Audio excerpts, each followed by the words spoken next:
everyone. I think we are now live and on the air.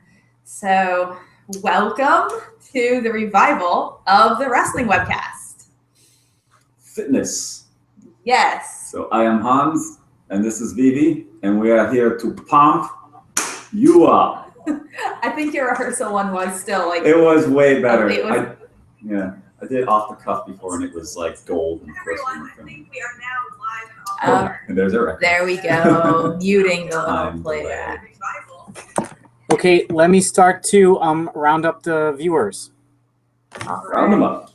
We will be totally bullshitting for a few minutes while people get logged in and join us. So if you're starting to log in now, enjoy our moments of rambling. We're waiting for Minxie to get herself logged in as well. A sad announcement, Scorpion was going to be joining us today, but didn't feel well. So it's me and Hans and Minxie. In a few minutes, though, there is a surprise guest appearance coming up. We're leaving in the dark as to who that might be. Unless you follow us on Twitter, and then you probably already know. Right. The time has come. The time is now. We are going to reveal our secret special guest. And she's also going to give a little interview for our interview promotional channel, which is this very same YouTube channel, actually. So here's the behind the scenes. You're going to, on our live webcast, watch us film an interview. It's getting meta. And I will give up my spot so that she can come and sit.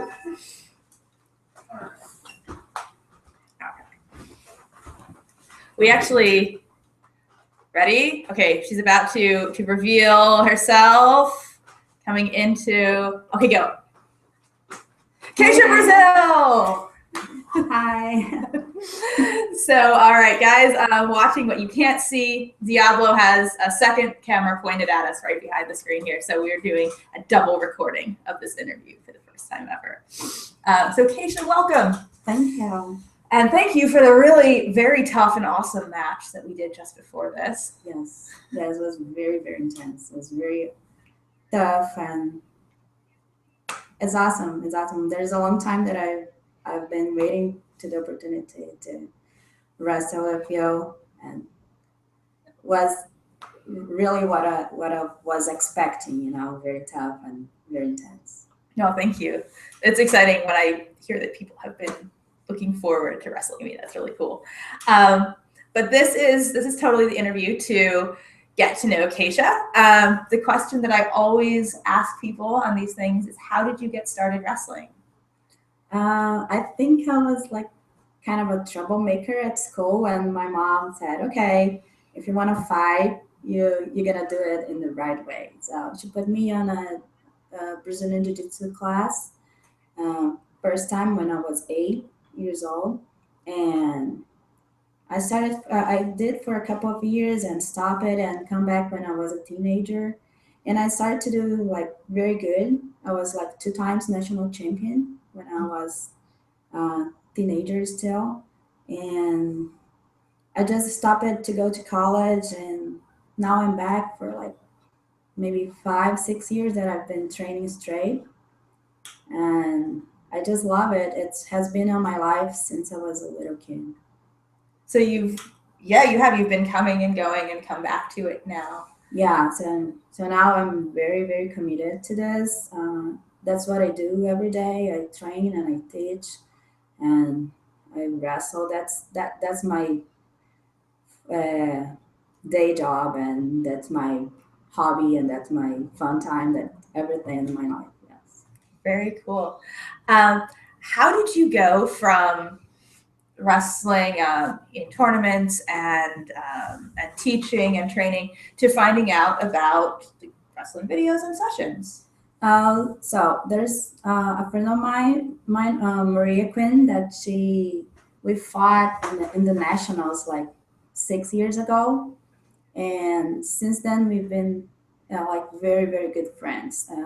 We met on a tournament, and we started to train together every time that we are in the same town and everything. And when I moved to the United States, she told me about the sessions and the videos and a documentary on that. I had no idea how to get into this.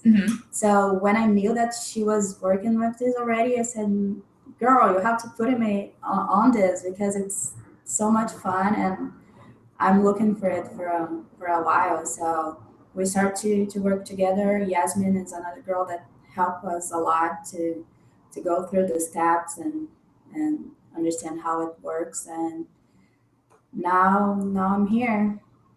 Yeah, it's has been very, very interesting and good experience. Very, very cool. When did you start the sessions? The and sessions stuff? and Yeah. videos about 2 years ago. Okay. Yeah. And how do you compare wrestling with guys and wrestling with women? Do you have a favorite? How is it the same? How is it different? I think when we wrestle with girls, it's sometimes the ego comes in between, and with guys, it's more like it's not about like your ego. Is more about prove yourself that you can do it, even though he's a guy, or even though he looks stronger than you. That you can overpower him and use your technique to get a submission, to get the control, to dominate the fight. It's the girls is more like you have the same type of body, so it doesn't have this like challenge at first. You know, you can face a girl and be like sometimes way more difficult than go with a guy. But I think the psychological point of view to wrestle a guy is always like more challenging this way. Cool. What else was I gonna ask? What's your favorite move? I think I like to go to triangles. I think it's like when you wrestle that you have just a little clothes, you get sweat and everything gets slippery. So arm locks, arm bars, or sometimes you get it in very good positions and you cannot finish. But at a triangle or a scissor, as soon as you get it's a safe place. You just have to squeeze and do your thing, and it's pretty fun. And you can control like the pace if you want to submit very fast, or if you want just to play around a little bit. It's fun. I like that. Very good. And the last question, this webcast, we have a theme, fitness for wrestling. So besides wrestling and jiu-jitsu, what else do you do to stay in shape? I train at CrossFit place. I have the CrossFit coach. He has like a program specific for fighters. So we do a lot of deadlifting and squats and all this kind of thing that we do at the CrossFit, but more about power and muscle power, so we can explode during the fights and get a better performance. All right. Well, thank you so much for coming on the show and doing an interview with us. Yeah, for sure. Thanks for having me here. Yeah, you're It was welcome. awesome. And so I hope you're having a great visit here while you're in New York. Yes, And, always. and a great rest of your trip and everything. Thank you. Thank you so much.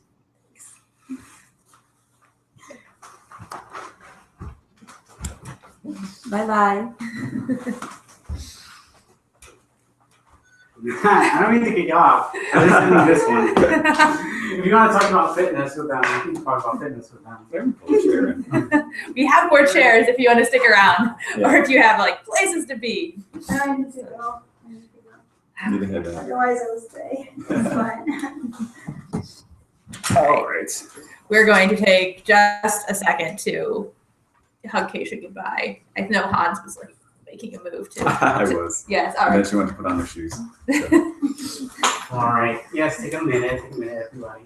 Okay, and that's great. More people have come in and logged on to follow along with us while we were having our interview with Keisha. So very soon now, we're going to have the webcast proper, talking about fitness and answering some questions. There were some awesome responses that people sent to the call for questions that I put out to earlier. So we will get to address those directly too. That will be fun. We are still waiting on Minxie. Let me see. Well, we may or may not have Minxie join us. We hope that she can come, but if not, we will proceed. Bye. Thanks again. See you. Good job today. Thank you. No problem. The New York Gauntlet. We probably should have asked, since Keisha was actually the one that did the 40 minutes of wrestling, 20 with me and 20 with Hans today, how she does her endurance training. But you know, Probably more of the same. Like for me, I do CrossFit as well. So for me, it was more about building up my endurance though. So yeah, like she probably gets a lot of that from there as well. I guess I can, you know, I do sometimes the same things too, actually.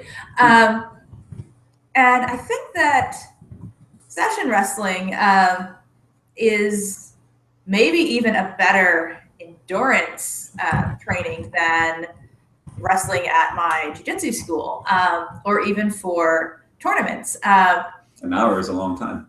Because, I mean, when I go into one of my classes, we have a warm-up, we have a drilling period, we have a, position drills, like everybody will go to this position and just try to get out of it. And then we'll have like a round or two at the end. And a round will be maybe 5 or 6 minutes. But when I do like a video match, it might be 20 minutes long. When I do a full day of shooting or a full day of sessions when I'm on tour, I can have, with videos sometimes, multiple 20-minute matches. With sessions, sometimes multiple hour-long matches. And that is something that You'll be able to recover from and get your energy back up. Well, not only that, I was going to say, I think that's something that a lot of the people training at my jiu-jitsu school wouldn't even think about doing. So what do you mean you're going to do an hour match after an hour match? So even though I train for skill at my school, I think some of my most rigorous endurance training is from just doing it, really. But it's true. Yeah, for me, I know what didn't work was I used to just go to the regular gym and I wouldn't really have any, just kind of like motivation and intensity. It's kind of like, you go there, you do your treadmill and you do your weights, and that's good for some people. For some people, that's like their temple, and that's great. For me, it was like, I don't know, I need like more like social interaction. So like I started getting into, classes, and I think that's how I even really got into the wrestling, the fact that it's more of a social fitness thing than it is like, like being on weight machines is boring. I'm also resending an invite to Minxie now to join us while we're doing this. See if we can get Minxie. But yeah, any classes too, and it doesn't have to be like CrossFit, but like, or I did like yoga, I did like spin class, a Pilates class, and I found that to be more kind of motivating, and then also having somebody kind of like have a programming set where I don't have to think about what I should be doing. So it's something that actually makes you tired, so you can practice extending your energy when you're in that tired zone is helpful. So. Well, that is another thing that wrestling will certainly do. If you're running or biking or swimming and you get tired, you can choose on your own to slow down. But wrestling, the other person doesn't necessarily give you that choice of slow down right now. Well, at least not if you want to win. And I find that very, very motivating because I like to win. Wrestling is something that will definitely push the intensity for you. Right now, we're talking about like wrestling as fitness as opposed to fitness for wrestling, but it's all kind of related. Yeah, I tried to do the wrestling as fitness, and I found that I couldn't do it as often enough. So unless I joined a Brazilian Jiu-Jitsu school, which I thought about doing, but I just sort of never got around to it. But I just knew that I needed to do something else and that I could do like on the regular. So that was when I started exploring the other stuff. But just wrestling, if you're able to do it often enough, it's like fantastic fitness. So. And that's what I find is something that I'm really, really lucky in that I have to do wrestling all the time, right? A lot of people find that their work gets in the way of their workouts. And I'm like, no, my workouts are my work. So whether I'm training in wrestling or whether I'm at the gym lifting weights or whether I'm actually applying that in a video or in a session match, my work is keeping me working out all the time. And so I did find that I do enough wrestling that it is most of my workout routine, though I lift weights too to supplement and because I really like lifting weights. I don't think weight machines are boring. I think that's like the time I don't do yoga because I think it's boring, but like weight machines are that same sort of now I can clear my mind. This is the like part of my workout where nothing is fighting me back. And I can like have sort of Zen weightlifting. I still feel like I'm pushing hard, but it's nice and it's different paths, simple. But yeah, for me, wrestling is definitely like my cardio workout. Treadmill is something I can't bring myself to do, but I can always do more wrestling.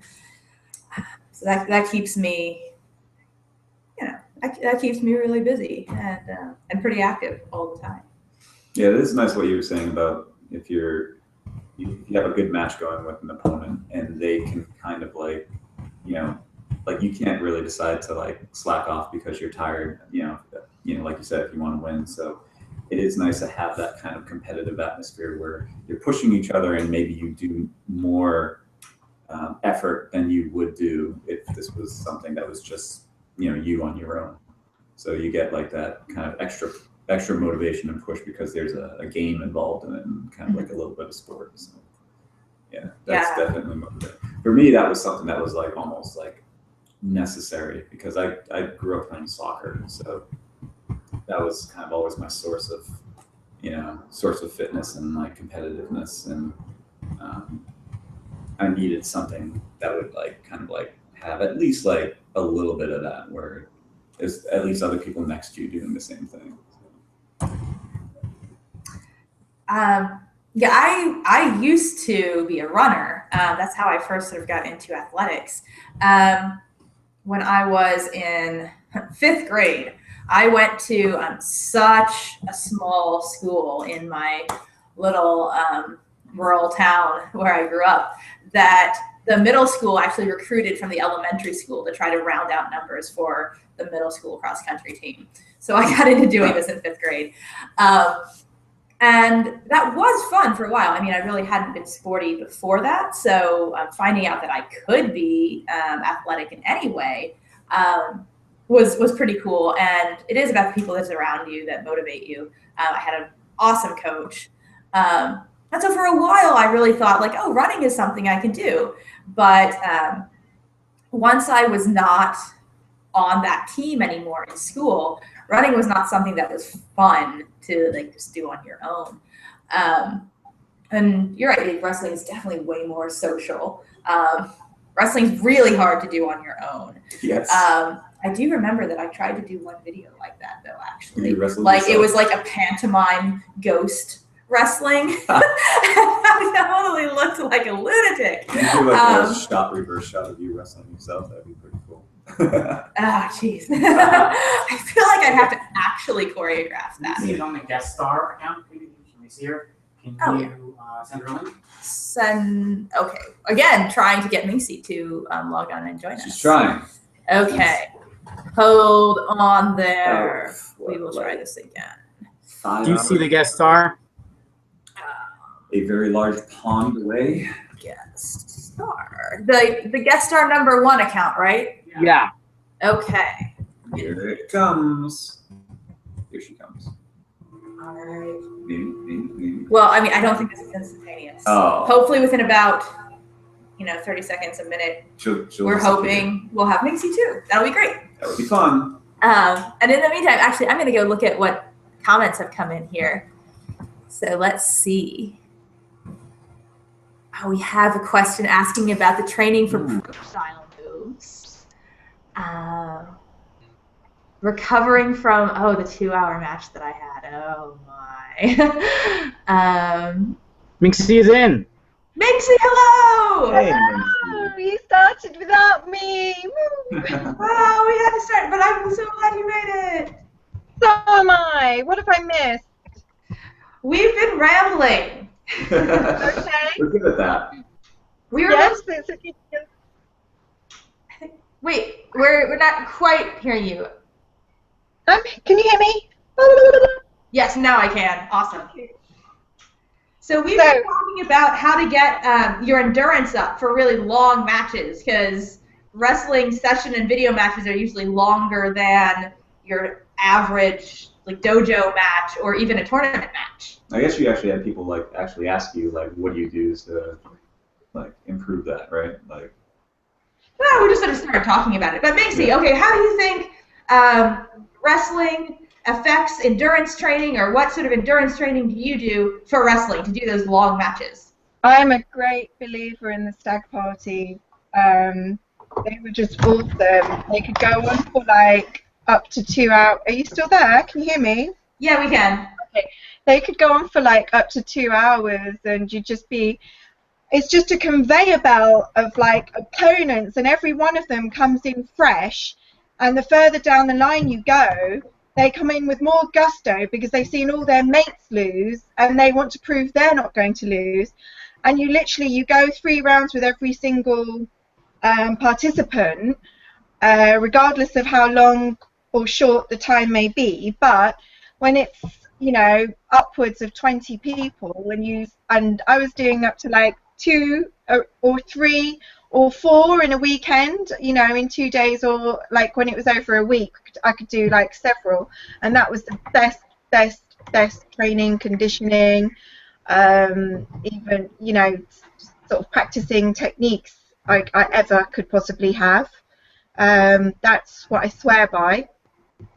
I'm not a great lover of cardio, so I just try and get in as much sparring as I can. And if I lately, when I've just been coming back from injuries, so I've taken it easy for several months, and I know my fitness isn't the same, so I'll literally ask people in the gym, can you just let me practice on you? I don't want to do any submissions, but let's just, I want you guys to struggle as much as you can, so we can just keep moving and moving and moving. It's hard to get someone to agree, but there are. Wait, at your jiu-jitsu gym, or is this at your weight training gym? My weight training gym, we do physical mats there, and there's the majority of the guys are quite scared. I don't know why. Maybe they didn't let me use the bench one time or something, but there are there's a lot of MMA fighters in there, so if I can catch the odd one with some time, I do think sparring and rolling is the best way. It's better than cardio, it's better than anything you can do, really, or cycling or whatever, so yeah, much more fun.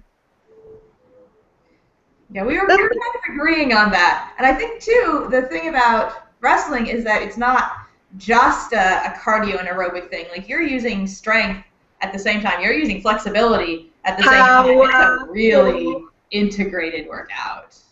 Yeah, it's the best core workout as well. You use every muscle in your body that you don't usually use. That's why when you're quite a newbie, and I know when I did my first few competitive fights, or when I make a comeback after having, you know, a break and a rest from injuries, you just don't even realize where there are muscles in your body until you've wrestled and they're letting you know they're there.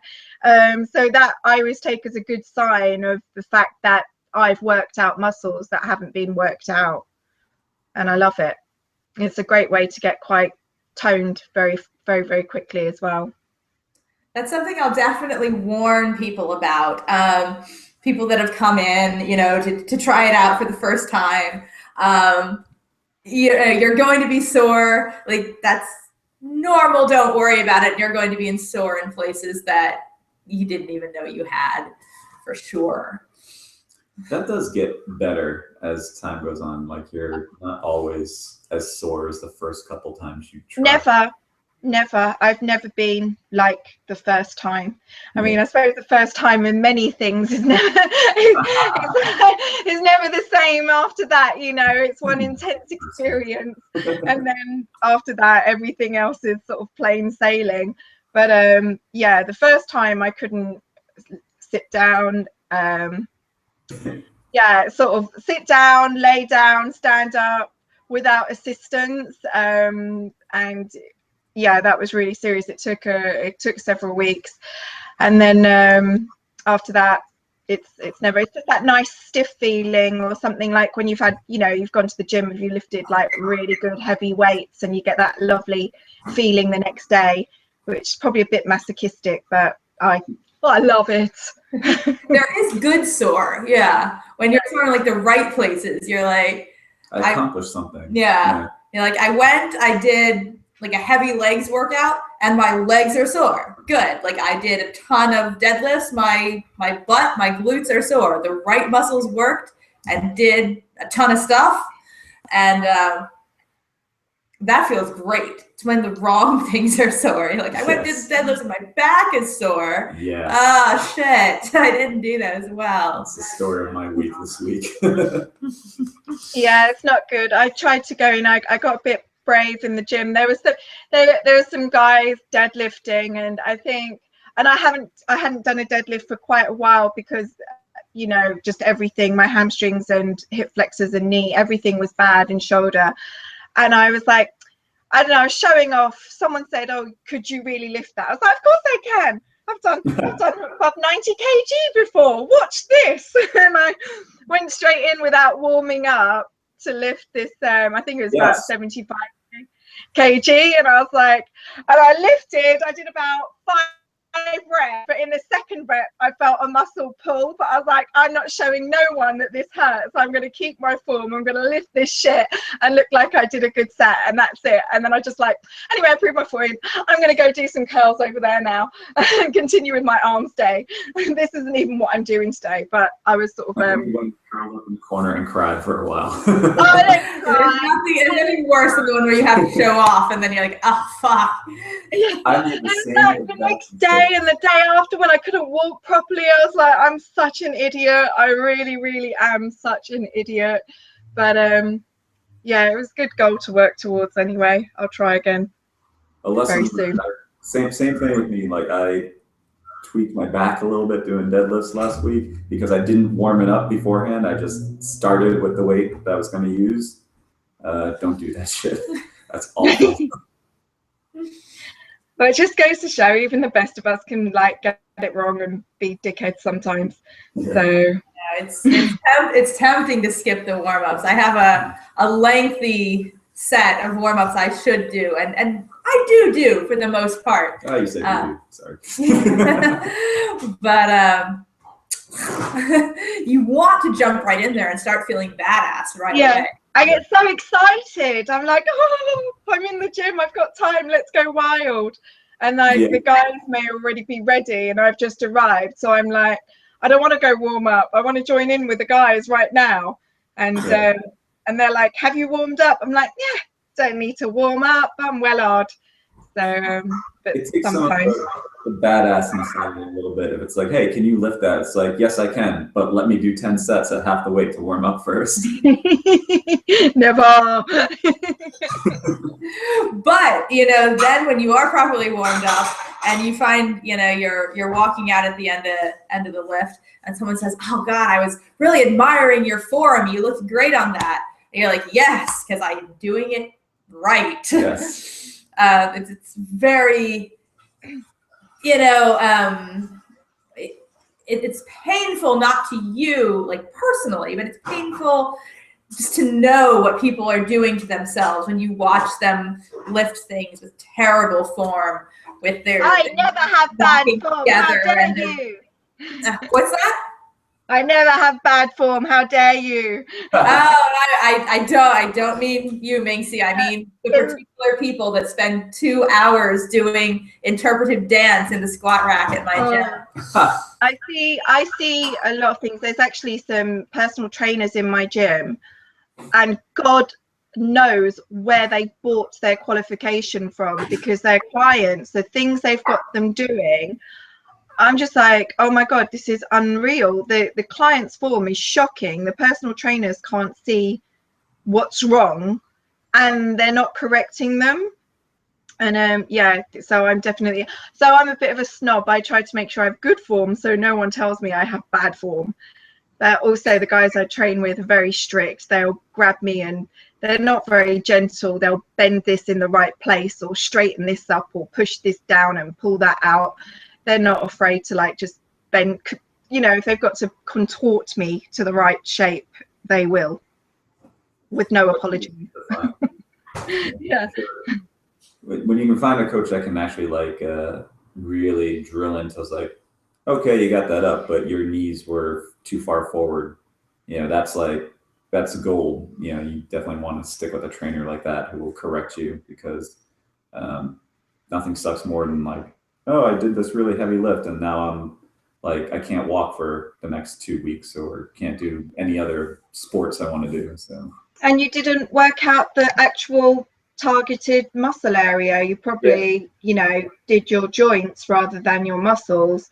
So that a lot of people, they make a lot of movement, but they're not actually doing what they're meant to be doing. Yeah. So this is very important. I find a mirror very useful. If you don't have anyone to watch you, I try to always be either in front or beside a mirror to check my form. And when I was training in Muay Thai, I had one of the coaches give a kind of shallow bit of advice, but also a really good bit of advice. He said, when you're doing this, you should look cool. Yeah. You're trying to train your body to do things that are good. All right. Nobody actually, even though like people go into the gym or in the Muay Thai situation, might punch in ways that look like this, right? It not only isn't right, but looks stupid. Like you're swimming, drowning, and if you're doing it well, right? You can tell because you look badass. Yeah. I'm like, that is such a shallow way of thinking about it, but it means that your alignment is good, your posture is good, your extension and your follow through and your rotation are all good. That's why it not only works well, but looks awesome because it's following all the body mechanics. And when you go to the gym and you're lifting something and you're doing it in a way that puts your posture into a correct and healthy alignment, we think that looks good because we instinctively know what a body should look like. It shouldn't look broken. Yes. It should look strong. So a remarkably, when I stopped and thought about it, good guideline for whether you're doing it right is whether it looks cool. I had the same experience when I was trying to get handstand push-ups, right? So I took my phone and I filmed myself doing them. And when I was like, all right, got one, I'll go and I'll look back at it. And what I saw was just like shocking. It's like, that's what I look like? Oh my God, I'm like all like slumped down and look horrible. And when I corrected that to the point where I didn't look horrible anymore, they started to come together better. Mm-hmm. So it was because I was in the, the right, I was doing them the right way. Before I thought I was doing them the right way, but being in your body and feeling yourself in a certain position isn't the same as being on the outside and actually looking from the outside. So, yeah, plus learning you to have feel your own habits. body is something you train too. yeah.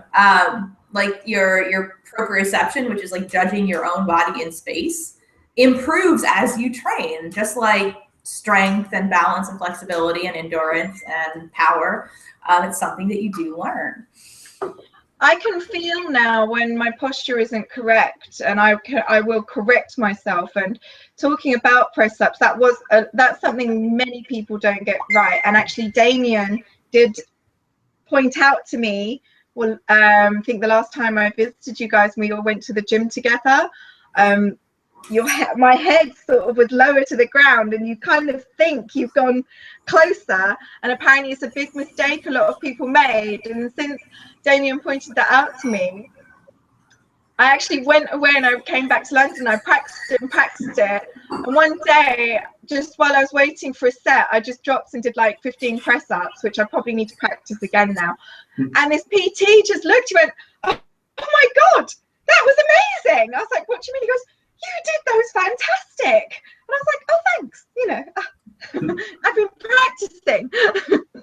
So Lucy, I think you might appreciate this story a little bit, but that same thing with press ups and whether your head or your chest goes closer to the ground. I taught that to Jim Dave.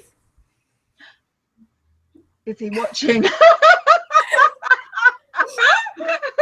We had a little disagreement over which one of us was doing the push-ups with the better form when we were having our who can do the most. I can absolutely picture it as if I was a fly in the room, and that I can believe it. Yes. So, but I think some people you can't change their ideas, so you have to just smile and. He's trying to incorporate it.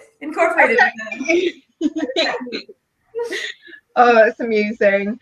Okay, I don't want to dwell on that too much because I might get I don't know. I don't want to get stuff coming back on. Actually, I'm gonna get us to all answer one of the questions that was in for us too. Good idea. Okay, so one person did email me 2 questions. So the first one is, do you do anything in particular to try to improve the size of your biceps?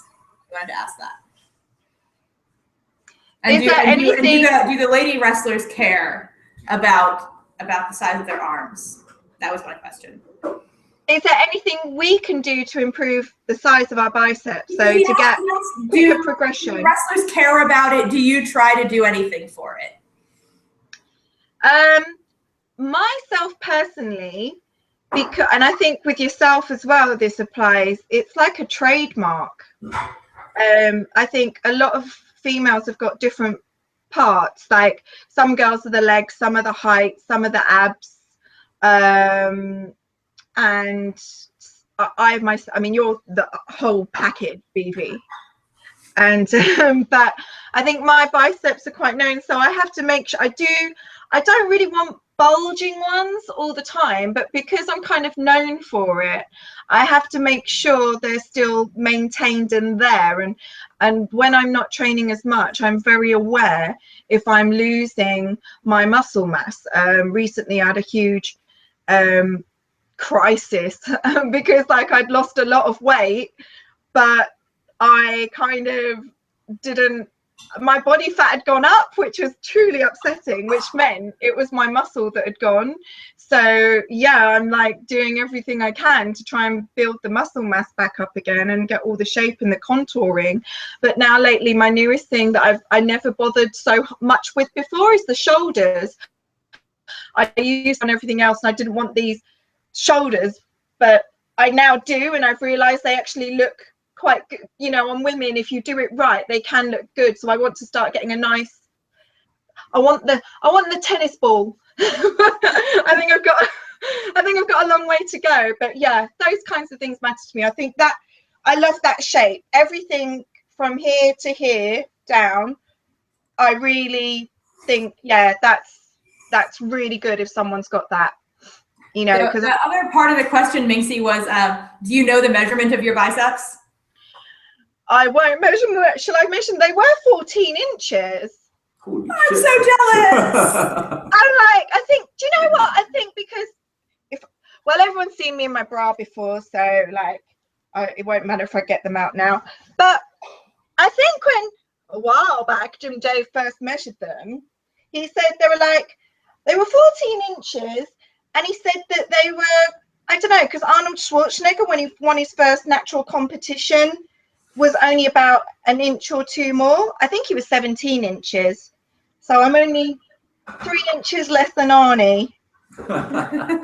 So an inch on a bicep is a lot. I know I definitely do care about the appearance and size of my biceps. But for all that, it's very hard for me to make any change. My weight usually stays the same. My size usually stays the same. I think after even a concerted effort to really do like a strong arms lifting regimen, I think I added 1/4 of an inch to my biceps.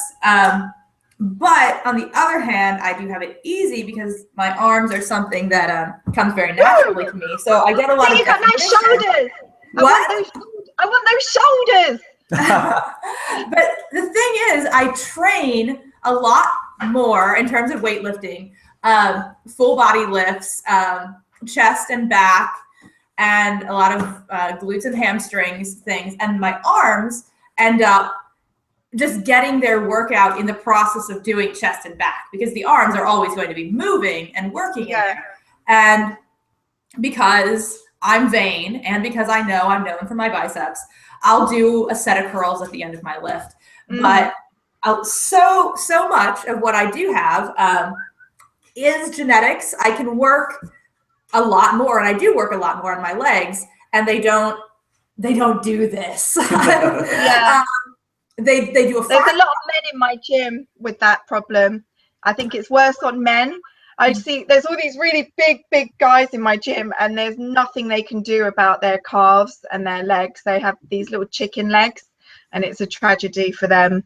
So yeah, you're not alone. But I think yes, there is a lot of genetics, but I've had friends, when I look at their photos from 10 years ago, I'm like, oh my God, is that you? They look emancipated. They're so like skinny and really lean. So there is only so much you can do, but I think it takes a long time and certain modified exercises specifically for yourself, rather than general ones that you would follow on a program for other people. I think because you use your body weight exercises, that is very good for leaning and ripping you up, and you're very lean and ripped. You've got a good I think you've probably got very fast metabolism, and then you rep everything out. People always ask me about what's your diet? And my diet is where I fall off on my fitness. But I also think You're not reckless. What's that? You're not reckless with your eating. No, well, I subscribe to eat natural foods for the most part, and for me, and get enough food and get enough protein in, and even get enough fat in to recover from doing a lot of activity. There was a point where I was being very, very strict and very with my diet, and I had results. I was even more lean than I am now. But that's about a 5-pound difference. So it's a relatively small difference. And I just decided that the trade-off between the physical health and the mental health had to be balanced. I'm like, all right, if I eat all natural, no preservative ice cream, that will be fine. If I eat, if I need a good amount of protein to maintain muscles, then a burger is fine. So I always think about redeeming nutritional value. Like, I'm going to have something that's kind of a cheat, but if there's at least something that's decent about it, and I can be like, well, it could be worse. I mean, my mother actually taught me that philosophy from a young age. Cherry cheesecake was a perfectly good breakfast. It had fruit in it. Well, I believe I love to eat those like chocolate cake for breakfast, biscuits, because I think that's the best part of the day, because then you've got the rest of the day to burn it off, and like basically it's what you need to keep you going until like lunchtime, or just to even have the will to get up and go somewhere and do something. So it's better in the morning than it is in the evening. I think to have them for dessert after your evening meal is the worst time ever. There's I mean, there is fitness related and like bodybuilding-esque evidence to support this. It can be abused and taken too far, but the times in the day when simple sugars are recommended are in the morning to break the fast from when you've been sleeping, and after a workout to replenish everything you've burned off. So you're gonna go with the simple sugars. Morning and post workout are absolutely acceptable by certain bodybuilding advisories as being an okay thing to do. I know everyone in my gym, even everyone in my gym, like even the most hardcore people who train and the personal trainers, I won't listen to anyone preaching to me anymore. The personal trainers go out and have a cigarette. They sit, there's one that sits and does nothing. Well, I mean, he does plenty each day, but then when he's between training people, he's always sat in a corner at a table with his box of chips, his box of rice, and his chicken from the chicken shop, you know, several times a day. He's actually, you know, a key part of the furniture in the gym now. And then, you know, I know the others are all going out and they love to have a lot of wine every night of the week. Others, you know, do eat burgers and this and that. So, and they all still look fantastic. So I think as long as you're aware of what you're doing, and to do it now and again, or actually, if you're aware of it, you monitor it rather than just recklessly doing it as a way of life that you don't even think about what you're consuming. But everyone thins in a different way. You know, what's a burger now and again, or a cheesecake for breakfast? I today went to the shops and I couldn't resist the calling of some triple chocolate gluten-free cookies that I didn't even wait to pay for before I broke the box open and was nibbling around the shop. So, and I think I'm actually a known person for walking around the shop eating things before I've paid for them. So they let me get away with it because I do always pay. But, you know, what the hell? I think if you absolutely ban yourself from everything, you're going to want it all the more. So if you tell yourself you can have a little bit of what you fancy, then where's the harm in that? I think that's so everyone's true. Gonna go pretty much everything. Pardon? I think that's true of pretty much everything. That anytime you like go into complete denial mode, you'll probably go into freak out and binge mode. You'll later. have a hard crash. I've had those experiences before where it's like, I'm being so good.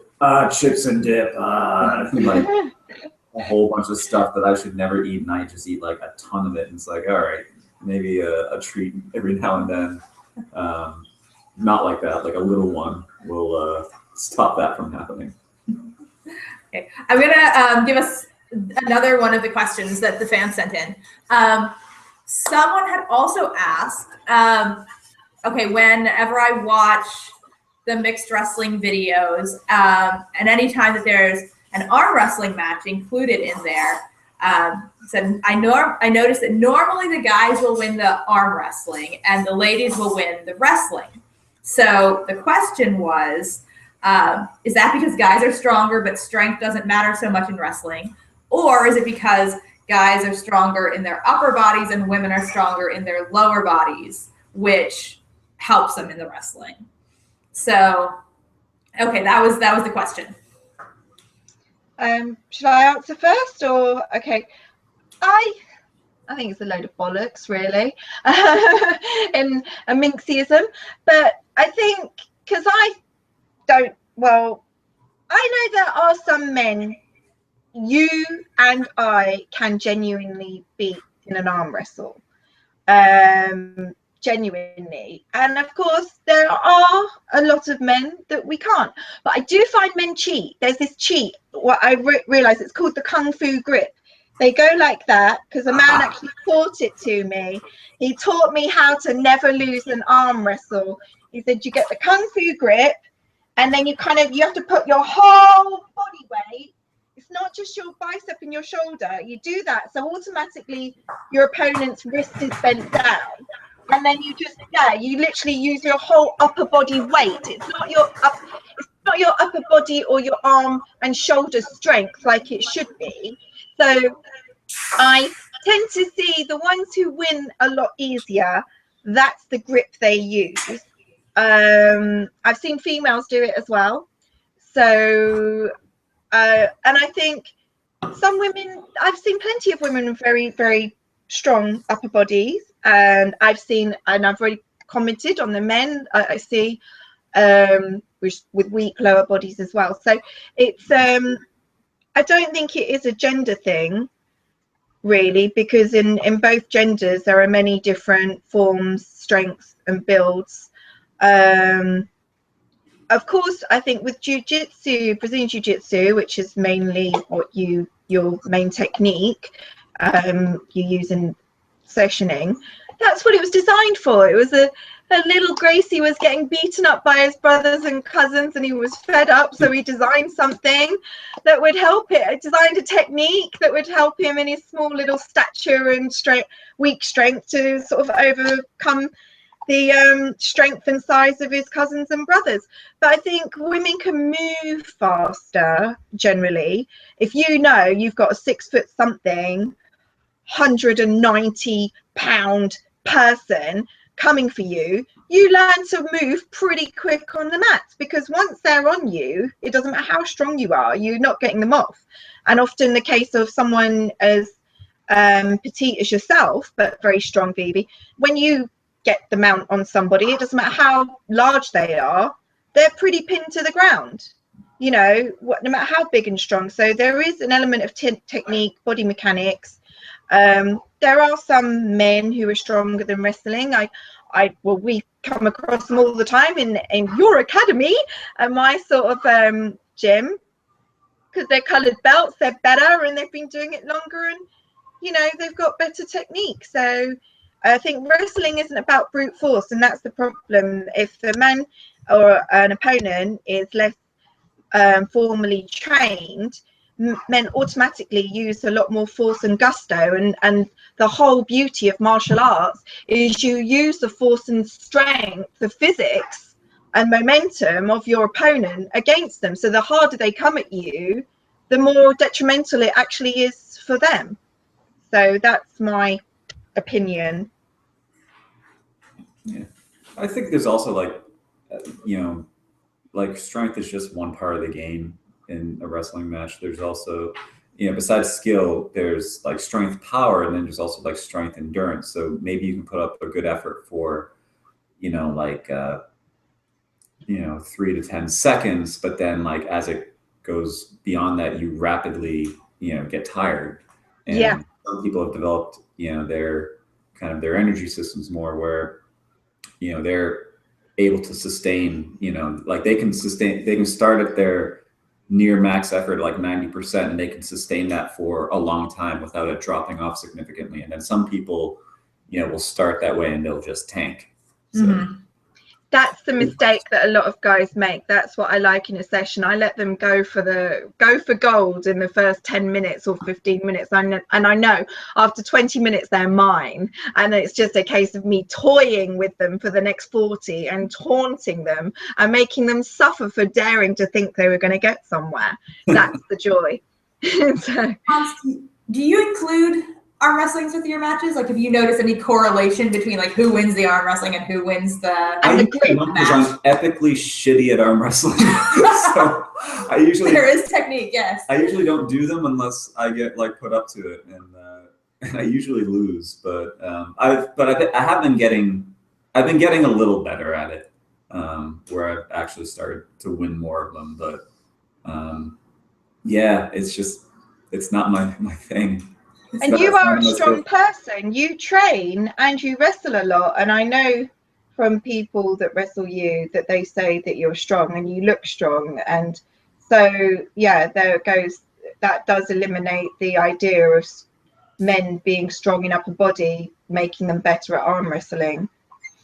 Yeah, and I mean for me too, like I'm strong kind of in my trunk and my legs, and I do have like pretty good arm strength, like kind of like pulling, but like this motion, not so much. And then like this motion, I'm actually epically weak at. Like all of my, because I track all my lifts and everything, and I have so much data on stuff that I do, and That's this your shoulders. is horrible statistically.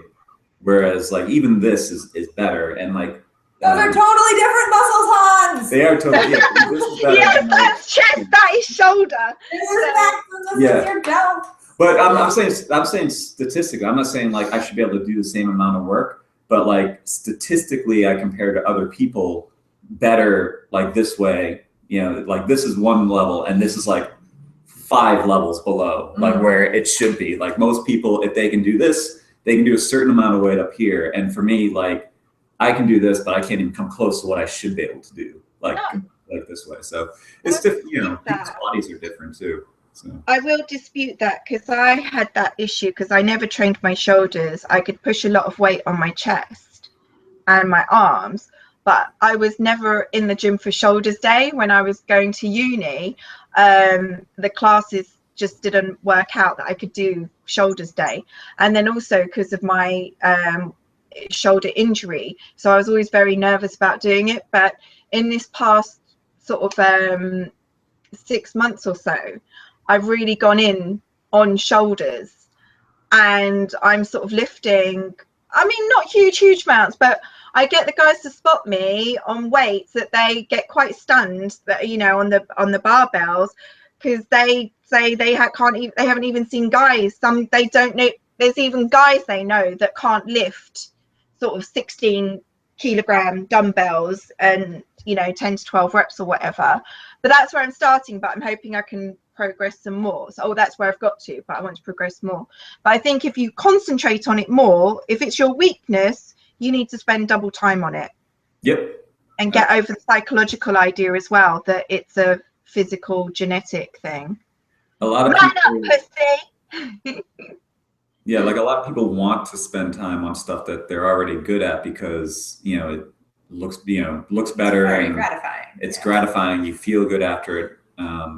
People don't really naturally want to spend time doing stuff that they suck at comparatively. But like if you want to really improve, like you need to kind of like round yourself out. So like And the thing is, improvements are really motivating. So if you're starting on something where you're lower down, you have more room for improvement. You're always doing things that you are good at. You have less room for improvement. You're already so close to your top level. It drives me crazy, the things that I've like maxed out on. I'm like, God, it would take massive effort for me to improve certain lifts that I've gotten good at. And that gets, frustrating. You're like, I've been doing this forever. I've plateaued. I can't really get any further. But a lift I'm not good at, I have room, and a jiu-jitsu technique I'm not good at, I have room to improve, and improvement's really motivating too. You have to think ahead on that though, right? It's not as much fun in the moment. Yeah, I think, but then that is the buzz. It's not so much fun in the moment, and that's when you have to use your mental strength, because there's a lot of things I don't want to do. And sometimes, like when I'm trying out new things, or because I've slipped, because as I said, I took a lot of time out due to injuries, I'm so frustrated. I'm going back to scratch with a lot of my weights. I feel like I'm lifting girls' weights now. And so I don't want anyone seeing me touching a weight less than 10 or 12 kilograms. So I go in the studio where no one can see me to lift them, and that way I'm not coming out into public until I've got back up to a certain standard again. So sometimes we've got to do it. Or the shoulders, where I don't like shoulders day, it was a weakness, but where I've really worked on it, now I actually get a buzz to know that I can see the difference forming, and I can feel the difference. And then even a personal trainer the other day was just sort of summarizing my shape, because I've even gone as far now as I've got a personal trainer to put me through some stuff. And she actually said that this is lovely and my shoulders are very good. And that was a great thing to hear. So now I'm damn well going to do a lot more shoulders. Yeah, in a way, it's like that's almost more gratifying than like if you improve something you were already good at, you would be, psyched about it, sure. But to improve something that you were like was really a weakness, and to like make strides in that to the point where maybe now this is not a weakness anymore and your weakness is something else. So like your weakest thing used to be your shoulders, and now your shoulders are not your weakest thing anymore. Like how cool is that? We used to have to like dread shoulder stuff, and now you can move on to something else that's like, needs tuning up and catching up. My legs, got to get my legs back. So my quads have lost an inch or two, about an inch. So I've got to build, that's my new goal. Got to build that back up. You know what? I'm going to go way back and answer this question about whether men's upper bodies or women's lower bodies are stronger, and whether strength is important in wrestling. Because I didn't actually put in my views on that. I don't myself subscribe to men's upper bodies are stronger and women's lower bodies are stronger. But I think it would be like a bit delusional to say that overall, in general, men aren't stronger than women. There are exceptions absolutely all over the place, but like if you take the whole total average of everything, guys are stronger. And like arm wrestling, there is technique to it, but it's a pretty simple, one movement thing where being stronger, really comes into play. But wrestling is a place where strength matters, but there are so many other things happening, movements happening, strategies you can deal with, endurance can come in, psyching the other person out can come in, and just having a fucking clue what you're doing can come in. So, well, I think flexibility is a huge asset. And sure, and flexibility can come in. There are some things that I've had guys tap out to. And just total experience too. There are things I've had guys tap out to that I'm shocked that they would ever tap to that. It's a flexibility thing, or it's just a like, I don't know what's going on. Holy shit, tap out thing. So my answer to that question would be that strength is one thing out of many, but it's not that strength doesn't matter. It's that skill matters too, and skill matters maybe more. Because I've always kind of thought that if you take two people of equal skill but different strength, then the strength is a huge advantage. But if you take people of different skill and different size and strength, you will not get that same kind of obvious matchup. So anyway, yeah, just realized that I let you guys answer that one. I never said anything. Yeah, we went off on a tangent. Sorry. That's why I'm always apprehensive about answering first, because I'm very good at just like taking it off somewhere else. So I'm also going to take us back to some of the questions that people had written in the comments, like when we first started. And sorry, guys, you've been doing a great job sending in comments. And Minxie, they said some really lovely, wonderful things about both of our biceps. So thanks, guys. We're really glad we like the biceps. Mine are covered now, but if they didn't see it, then you missed it. So okay, cool. But also there were a couple questions. So I got a question that was, how hard was it recovering from, I did a 2-hour match once that was brutal, but I think this is a good general question too. If you have like a seriously like brutalizing long or hard or heavy match or anything, how do you recover from it, and how hard is it to recover from it? I'm going to say that particular 2-hour match that I think the question is about, that was really hard to recover from, because it not only was exhausting, but I sprained my my hand. Oh. So The actual fatigue was easy. The hand sprain took months. Yeah, that's not nice when you have to continue and you're in pain and you've got an injury. I don't think I've had to do a 2-hour competitive match. Were you like moving 100% of the time, or were there any stop gaps, or where you got a control and straight through match? That one was. So even if did you get control and then you could have a breather while you had them in place or whatever? That match, I was by far like outweighed in that match. So on your toes. Okay. Yes, I had to be working a lot of times from the bottom in that situation. So even if you're resting, you're also getting crushed. But that's tiresome, actually, I find, from the bottom. Well, I've not had to do our one-on-one match. I've done, as say, stag parties where I've had a concession of people. But if I'm exhausted, if I feel tired, because what happens with me is I sound exhausted sometimes if I've not wrestled for a while, or I've not done a competitive for a while, or say if it's hot and and I'm hungry and I'm tired, but I can actually sound tired quick, but I'm got so much adrenaline going through me, I'm panting from that more than I am exhaustion. And plus I myself, I think I'm quite fortunate to have this ability that no matter how exhausted and wrecked or tired or hungry or anything that my body physiologically is, I can still, my mental will is so strong, I can still continue. And it's just that, I don't know if it can be classed as fight or flight, but it's a very similar thing. You just do it, you go in, often at the start of a match, if it's competitive and it's, in front of an audience, cameras, I never want to start. I never, ever. And then someone goes, start. And I'm like, shh. And then you just, right, do it. And then there's nothing else in the world or the room, just that person in front of me.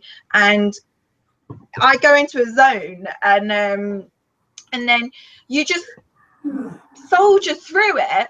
And if I can, I do try to get moments where I'll get the person's side control, or I'll get a mount, and then in that moment I'll just try and basically recuperate a bit. But I'm quite, no matter how exhausted I get, I do have a very fast recovery time, which is quite, I literally just need a couple of minutes or a couple of seconds, some water, and I'm good to go.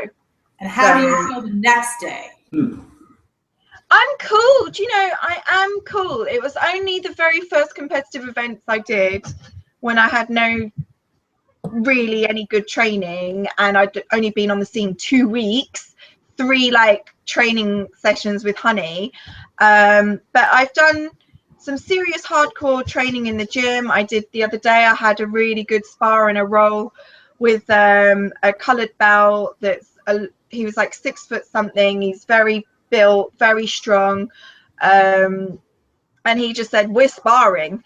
And I was like, are you sure? He said, we're sparring. And he did not let me stop moving. And it wasn't a 2-minute, 3-minute spar. It was going on for like half an hour to 40 minutes, just pure. He was not letting me stop, nothing. He was making me move constantly.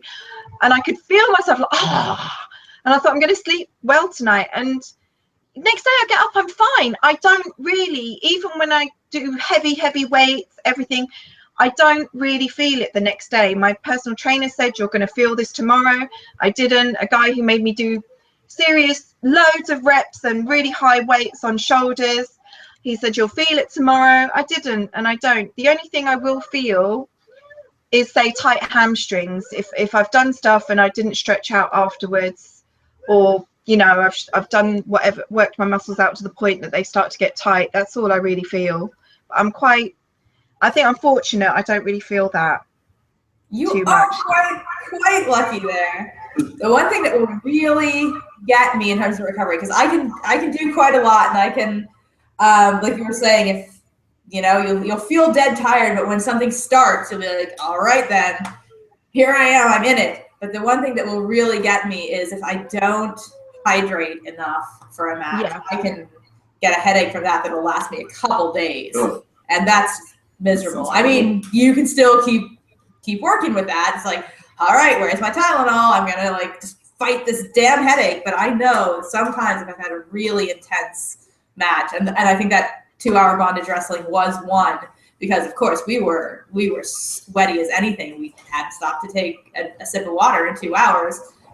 For several days after that, like my body's getting better. I'm feeling okay. But man, for me, and it's kind of a weird thing, if I don't drink enough water beforehand, I can feel a headache for a couple days. And that kills me. I get headache from lack of water or lack of oxygen. I don't like being in a room where there's no windows or doors open. It's the worst thing in the world, because it's like the oxygen just runs out in the room, and then I suffer from that. But again, I'll keep going. But if I get dehydrated, like some days I'm very bad and I don't drink enough in the first half of the day, go and train, and I'll be quite dehydrated. But as long as I just have a bottle afterwards, or I just drink glass after glass, I'm back to like the benchmark, so to speak. So it won't take me a couple of days for that. You see the fans are commenting. It sounds like you have a mutant recovery time, and they think you might be another Wolverine.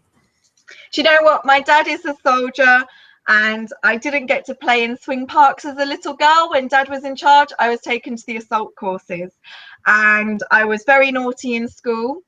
And there was nothing that worked for me, so the headmaster used to make me do 1 mile laps of our local park that was adjoined to the school, and I kept returning too soon, so my laps would go up in fairly large increment. Well, that's a contradiction. It would go up in increments, so he would keep sending me away for more and more laps, thinking it would take me longer to return.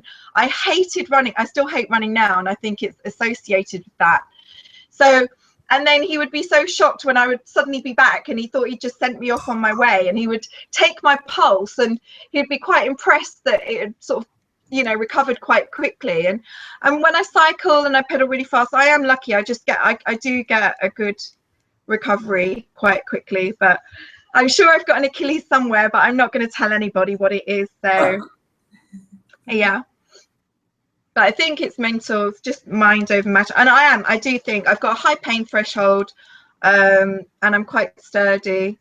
So that's a blessing for me. Better as time goes on too, like the more physically active you are for a longer period, recovery is kind of a skill too. Like your body can become more acclimated to recovering if it has to do it more often.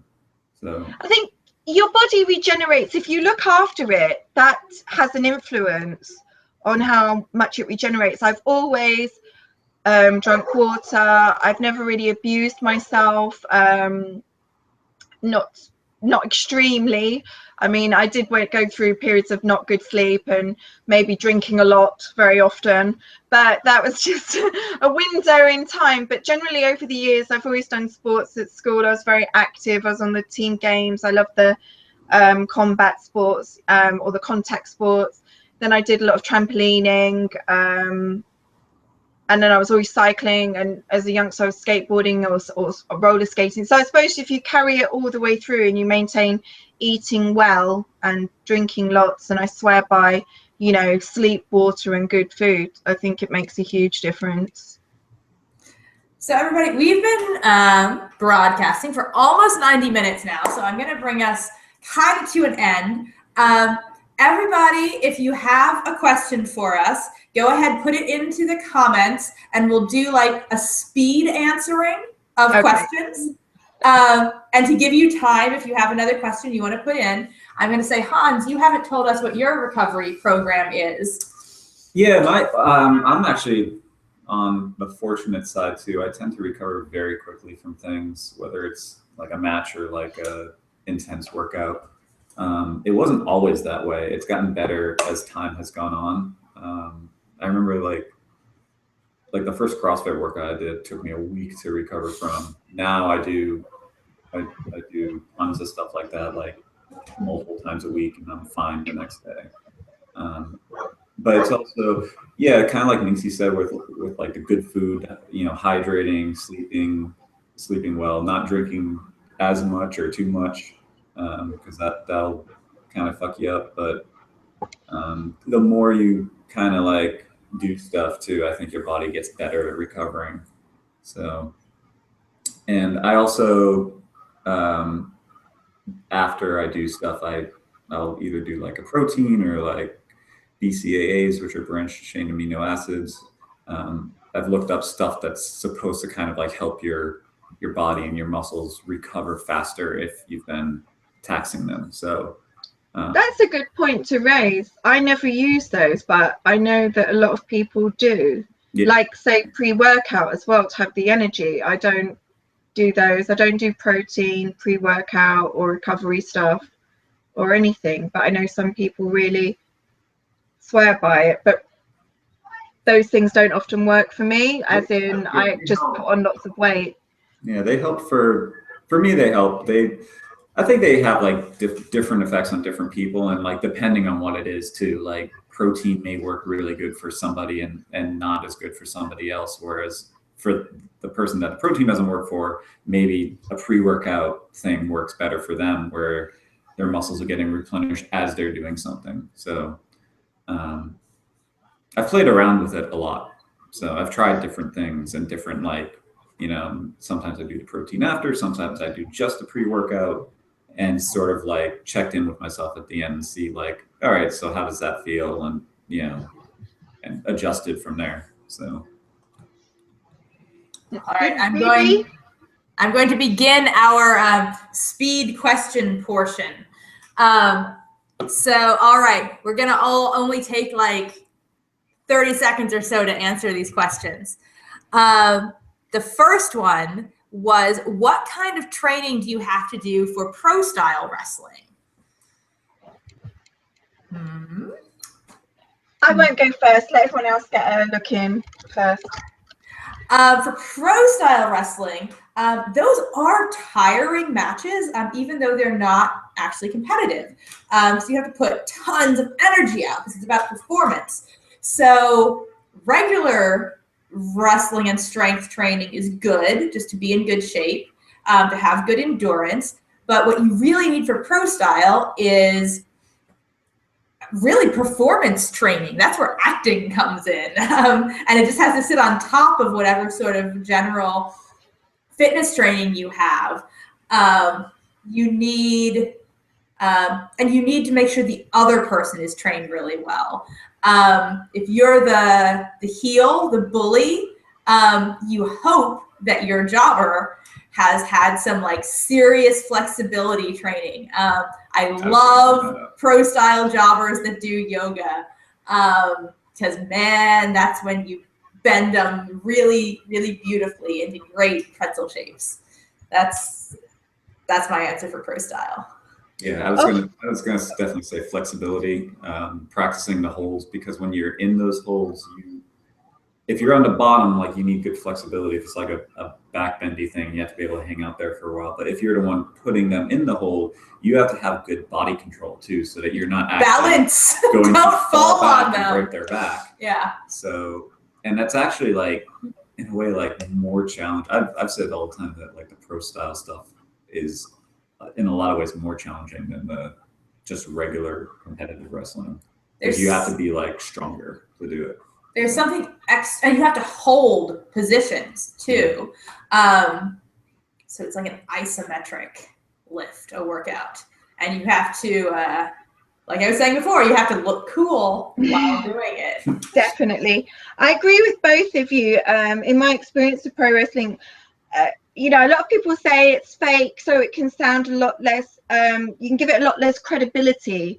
But from the pro wrestling things I've done, of course, I learned some pro wrestling locks and holds initially, but the first experience I sort of really had to do a whole clip of was with you guys. And when you're taking me through things, I think and I actually commented on it at the time, when we have to do like fight and wrestling, someone just says go and you just go for it for 15 minutes or however long, and you don't think too much. It's all mechanical autopilot. But with pro wrestling, it's timing. You have to time yourself with the opponent, and of course you both need to really trust each other that you're not going to injure each other. And if you don't get the timing right, like what's it called, the atomic drop that I was doing with Yes. the other, little things like that, and the ceiling hold. If you're not synchronized, it's either going to look really crap, or certain moves someone's going to get hurt. And you know, for example, the body slams and stuff as well.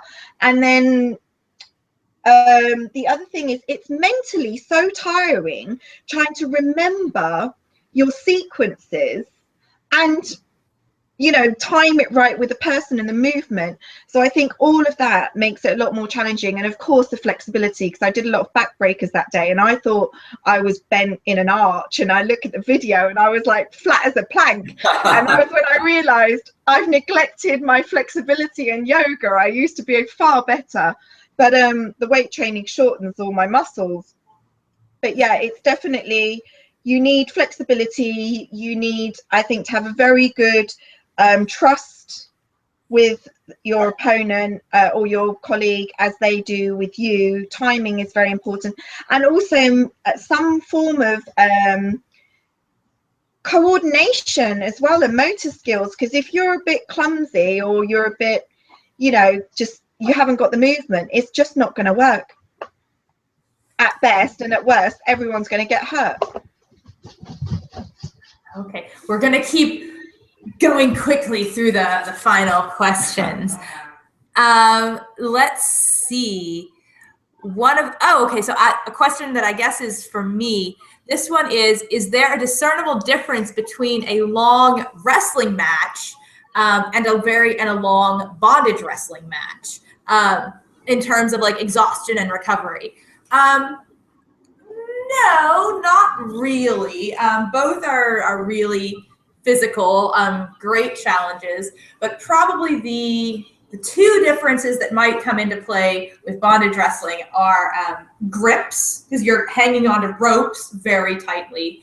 So you might have a greater grip fatigue from a bondage wrestling match, maybe. And if you've really had like a very intense competitive one, rope burns. Not that wrestling can't give you mat burns sometimes too, but Hans can speak to rope burns. To rope burns. I know I've really and poor Merrick too, who I've had a couple bondage wrestling matches with. He pissed me off once, and I sawed the ropes on his arms once, and sawed the ropes on his arms for about 20 minutes. And so that's just an added thing you have to recover from in really intense bondage wrestling is rope burns and bruises. So that's the biggest difference there. Flying forwards. Minxie, this question is for you. Someone comments that you have great grip strength. Where does that come from? Ooh, who said that? I like it. Maurice is a commenter on our. Okay. Yes, he likes to air his frustration that he didn't beat me. Right. It's just, I've always had a strong grip. I don't know if it comes from having strong forearms or just, but I do. Way before I got into jiu-jitsu, it's just I can hold on to something and just hold on for dear life. I don't know. It's natural, and then it's built on. And again, it's a psychological. If I need to hold on to something, I am not letting go.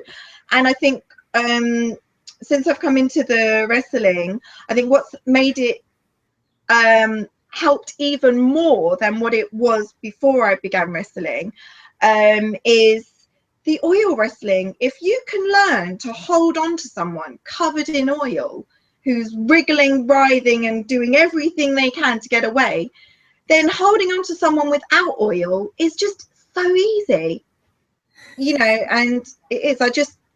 I'm like, if I grab something, I've always been that way. Like if I used to, you know, grab people, and you're like, I'm not letting you go, and that's it. So it's mind, it's emotion, it's everything, and now practiced with oil wrestling. And I cut my fingernails as well. I learned very early on. I used to have long fingernails. If you try and hold with long fingernails or a grip, you hurt yourself. So now I keep them short. Interesting. Mm-hmm. That is a surprising training method. That's one of those like cross training. The oil wrestling comes in. Who'd have thought? That's great. Okay, I think we have just only one more question, which was, okay, everyone, what can you bench press and leg press? Oh, wait, and we have one more question. Did I miss it? Okay, and we have a question about warm-ups, right, which I somehow skipped. Okay, great. Okay, 2 more questions. And I'm sorry if anyone missed this question deadline. You are cut off because we've been talking a long time. Okay, what can everybody bench press? For how many? Like 1 or 2. Okay. What? How much? How many hands? How much did Hans say? 165. Oh, you do pounds, don't you? What is that in kilos? That's like, it's not a lot. That's like 64 kilos. No, that's not bad. That's a bar and about 20 on each end. How many reps? Do you do high reps on that or low? Like 1 or 2 reps. Okay, so maximum that's 2. That's a max lift. That's like essentially, a max, yeah. Okay, Maxie, how about you? At my best, when I was training all the time, I could do about what Hans did, but I would have to do, I'd always do like 10 reps, but probably by about 8 or 9, I would be spotted on like the negatives. But generally, I just do that when I'm pushing myself, and that will be the last set after I've built up. That's been my best, but I'll usually go for about 50 now, just like, and then if I've got a spotter, I just keep stacking and stacking until I can't do anymore. So 50 kilo for like how many reps? Not spotted. I can go up to about 15 to 20 if it's my first set. Oh, nice. That's great. And I have to bring it all the way down and push it up. There's no pumping. It has to come down and all the way up. So I have to really drive it. My best bench press is 135 pounds for 3 reps. That's where I've currently topped out. That's really good. Yeah. It's driving me freaking nuts because I want 5 reps with that. 5 reps, and I'll feel like I can like legitimately put those plates on and work at that weight. But it's like that's an ordeal, but I'm working on it. But I've seen you've got strength in other things, like you can do your pull-ups, can't you? That's very, very, I mean, it's a different body part, but you know, and a lot of guys can't do the pull-ups that you can do. And totally varies. I'm super frustrated because my little brother right now is like 18 years old. So, you know, you can't get anybody who's like in their youngest, least injured, most pumped up with testosterone time of life than my little brother right now. But he didn't have a clue about weightlifting. So I went in and gave him like 1 lesson, right? Like big sister will show you weightlifting. And this little fucking squirt, right, is like, oh, a pull-up. Let me just go do 20 of those. I'm like, I hate you. I hate you. What a thought. I could do, I guess, 8 pull-ups. Pretty much. Yeah, 8 to 9. But, okay, so the other half of that question was leg press. I admit I have no idea, especially because my gym has 2 different leg presses that, like, weight themselves completely differently. But I think my best squat has been 175 for, like, about 5 reps. Which, that's good. Squat is, I'm an upper body type of person. my lower body stuff is like, yeah, but I'm working on that too. I don't really do leg press where I go, but I do barbell back squats, and my current max is 245 for like one. I'm rebuilding after my knee was bad, but what my normal overhead leg press would be, because I always wanted four discs on both sides, so it'd be like 425 discs, so it'd be 200 kilograms, and again I would go for the 10 reps, but I have to make sure someone's watching me just in case it sort of falls on my head or something. But I could do that, and now I'm back up to putting 3 on either side, so that's like 150 kg. If I go on the normal leg press where it's in front of me rather than above me, then I can do more or less a lot of the whole stack of weights, or the majority of it, about 3/4. But I get lazy sometimes. I don't really try to push it more. So I'm just like, no one's watching me to tell me off. I'll just do what's comfortable today. Okay, so we have one last question. Okay, irony, our final question is actually about warm-ups. So with warm-ups, is it purely physical, or do you have to mentally get in the zone? Discipline, so it's mental. Unless it's fun warm-ups, I don't like something where I'm sitting on a machine, or I can forget running. I'm not doing a running machine. I do a cycle machine, or I've started making myself do a rowing machine. But I'd rather do the warm-ups where, like before BJJ, where you have to run around, then you have to do this action, do that action, and those kinds of warm-ups. Like, if it feels like fun and a game, then I'm cool with that. But if it's, on a machine, just going nowhere, that takes a lot of mental discipline. And I need something to watch if I'm on the cycle machine, or usually I might listen to a TED talk or something. If I'm on the rowing machine, I'll do something like that, just so that I'm not noticing what I'm actually doing physically. Yeah, I would say it's actually both. It's physical warm-up, but also like mentally you're tuning into what you're doing. And if it's something like deadlifts, hopefully you're focusing in on what your form should be, so you don't fuck shit up when you go for your real lifts. So for me, I find a warm-up is pretty much physically getting things moving right. Like, especially if I get into the gym, it's getting mainly ankle flexibility, calf stretches, hip flexors stretched, and glutes hopefully activated, firing right. I don't get into mentally warming up very much, because I find that like nothing gets me mentally into something like doing the thing. I'm like, when I'm doing it, I'm going to be there. And I also find warm-ups super boring. So then probably the physical warm-up is the worst mental warm-up I can do. So like, goddamn, what I really need here is a few fairly simple stretches that are not very stimulating. But once I get into doing the activity, that's it's a rapid mental warm-up for me. I'm like, all right, here I go. That's the part. I like to warm up that way, where I'll say do 20 reps with no weights, if it's just the bar or it's just body weight. So the actual exercise I'm about to go into, if I can do it that way, but I'm not into jumping up and down and jogging on the spot and, heel to butt and all that stuff. It's not fun at all for me. It's cruelty. So.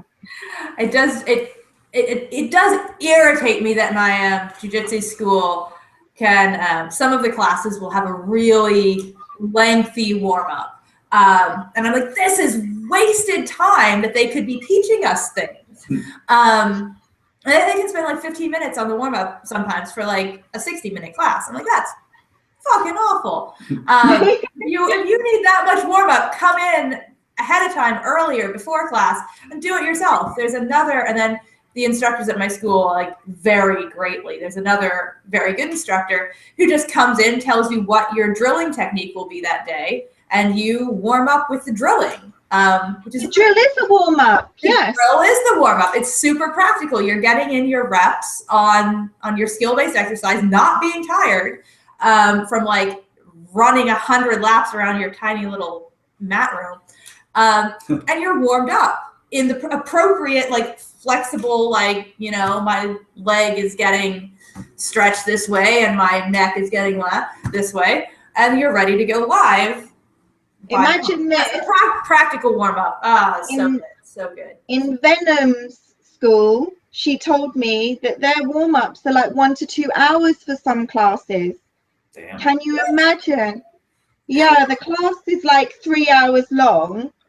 Some of the classes she used to go to, and like they do 1 to 2 hours warm up, and I'm like, what the hell is that? I'd cut my throat. I'd be so, and that's 15 minutes is grim, but 2 hours I'll be crying. I'd leave. I admit I would not attend that class. Yeah, I'd cancel my flat out membership. not attend that class. It's like a whole other workout.